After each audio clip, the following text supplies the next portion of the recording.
Live from downtown Detroit, Local 4 News at 11 starts now. An emergency meeting about a hotly debated school health clinic ends with the decision not to move forward with construction. Good to have you with us at 11. I'm Devin Skillian. And I'm Kimberly Gill. We start things off in Grosse Pointe Farms tonight, where the school board got an earful from residents before voting on a proposed health clinic at Grosse Pointe North. Mara McDonald, they're live for us tonight. So Mara, some folks were upset that the meeting took place on such short notice despite this issue dating back months. Well, Kimberly, you know, there were board members who were complaining about it and that there were members of the public who were complaining about it. But the reality is this meeting was properly noticed. So it's not like there's some sort of Meetings Act violation here. It was an emergency board meeting. And by a very tight vote tonight, 4-3, it means that that health clinic at Grosse Pointe North, at least for now, is not happening. The idea of putting in a free health clinic at Grosse Pointe North High School has been in play since last summer. It would be open to all ages 5 to 21 from the Points and Harper Woods to offer free physical and mental health services. If this board chooses to cancel this project, it is declaring to the students who struggle with access to physical and mental health care that resurfacing a baseball field or paving a parking lot is more important than their needs. Our school district, and therefore our community, is on the verge of receiving an amazing gift. The gift of readily accessible, quality, no-cost physical and mental health care for all youth in our community. The district was approached by Oakwood Health, which is Corewell, to partner on this. The cost to the district is nearly $1 million out of its sinking fund to build. Operating costs afterwards would not come out of the district's pocket. Oakwood Health would run it. How can you believe that spending $1 million from the sinking fund to remodel 200,000 square feet for a teen clinic is fiscally responsible, given the current critical path needs of the district? The district has been sent a legal threat on behalf of unnamed residents who allege using sinking funds for the clinic are legally questionable. The district's lawyers disagree. The question tonight, should the district halt construction and try to find a fund source that is not taxpayer dollars? You seem to forget that these decisions are being made with our money. Your focus should be providing quality education to every child in the system.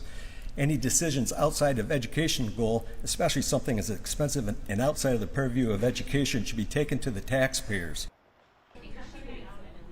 Back here live, that 4-3 vote means that they will halt construction on that clinic at Grosse Pointe North High School. And while they certainly won't be spending $1 million out of the sinking fund, because of the work that has already been done on this project for engineers, for architects, the district will be on the hook for professional fees. Now, how much those professional fees are going to be remains to be seen. The ballpark that was thrown out tonight is likely $150,000. And I will tell you that the board members who voted against this said that they are not against the idea of a clinic or mental health services or physical health services. They just don't think this deal was the right one.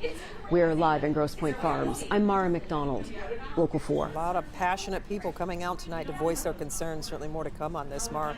We appreciate your reporting tonight. It's a rainy night in the big city. In fact, all across southeast Michigan, as we take a look at our sky cam in Mount Clemens here, we could soon see a few snowflakes. That's right. Mixed in, huh? Kim Adams tracking it all for us on Exact Track 4D radar. Kim? Just a few snowflakes, and it's a cold rain tonight, no question about it. We've got heavy rain in some spots continuing at this hour. We're going to zoom in here on this area right here we're watching pretty closely, Livingston and Oakland County, right around Novi, Northville. We'll zoom in a little closer so you can take a better look. Farmington Hills, Northville, Wixom, Plymouth, Salem, South Lyon, getting a pretty decent amount of rain at this hour, and then we'll go downriver. It's raining in Dearborn, but not raining in Grosse Ile, Gibraltar, Rockwood, and Flat Rock. So there are starting to be a couple of holes in the rain, but it's going to be a rainy night here in Metro Detroit, and then after midnight, 1 o'clock, that rain will start to mix with and maybe even change over to just a very, very light amount of snow. For your morning commute, you might want to set your alarm a couple minutes early, but I'm not expecting anything big here in Metro Detroit. It doesn't take anything big, really, to slow down that morning commute. Tomorrow afternoon, windy and much colder, and we might get a little snow this weekend. We'll talk about it coming up in the forecast. Kim, a local high school student was killed in a car accident today. Huron Valley Schools notified families of the crash this afternoon. Now, police are still investigating, but it appears the student made a left turn into the path of an oncoming bus near Duck Lake and Cooley Lake Roads in Highland Township. Student attended Lakeland High School. The name and age have not yet been released yet. The school district offering counseling support for students and staff alike. Police are naming a suspect in the case of a woman found shot to death in Pittsfield Township. The body of Andrea Grant of Plymouth was discovered inside a white SUV riddled with bullet holes and parked in front of a fitness center on Plaza Drive. Within the past few hours, police put out this photo of their suspect. His name is Michael Anthony Alinsky. He's 59 years of age, 6'2" and around 250 pounds. He's considered armed and dangerous, so if you see him, do not approach him. Instead, call Pittsfield Township Police. A Michigan trucker sentenced to 30 years in prison for transporting a minor across state lines for illegal sex. Kenneth Zender of Lexington pleaded guilty to taking a 15-year-old girl out of state with the intent of sexually assaulting her. Police arrested Zender in Minnesota when the teenager texted 911 to report the rape and descriptions of the truck.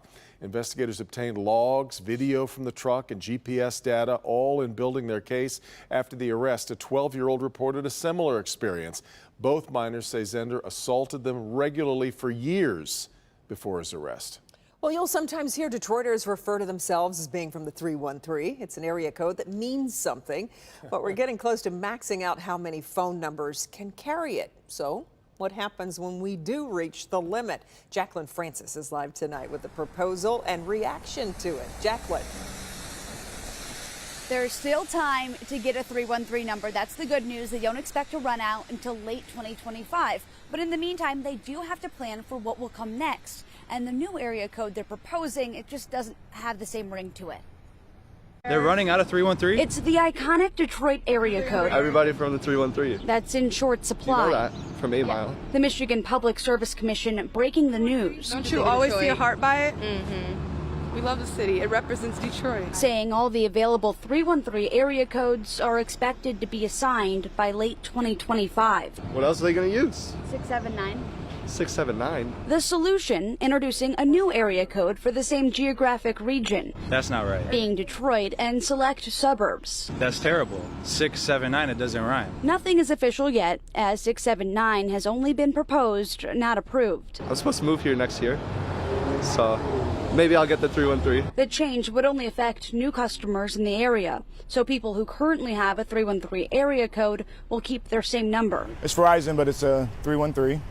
So maybe one of the last ones, right? Business owner Jesse Welter just got his new number, seeing it as more than an area code, but a commodity. It makes a statement. I have a gift shop here too, and inside the gift shop we have stuff that says 313 on it. I mean, it's prominent Detroit, 313. What's crazy is you can actually buy and sell phone numbers with certain area codes online. There are entire websites dedicated to it, like New York's coveted 212 area code. That can sell for as much as $1,000 or even more. So what's next for Detroit? Well, in March, they're going to have a public meeting here in Detroit about what area code will be next, and public comment is welcome. Reporting live in downtown, Jacqueline Francis, Local 4. I agree with that one guy, though. That 679 didn't really have Doesn't roll off the doesn't tongue. really roll off the tongue, right? All right, Not the same. Not quite the same, but we'll see. Jacqueline, we appreciate it. I feel duty-bound to point out that 313 doesn't rhyme either, but that's beside the point. Macomb County Prosecutor Peter Lucido is facing a whistleblower lawsuit from a former assistant prosecutor. It was filed by Joshua Van Lan, who worked in that office for 11 years. In 2022, Van Lan took part in an investigation that concluded Lucido had made inappropriate sexual comments toward employees and used race in determining people's assignments. Van Lan also refused to negotiate a harsher plea deal for a black protester compared to the deal offered to white participants back in 2020, the protests following the murder of George Floyd.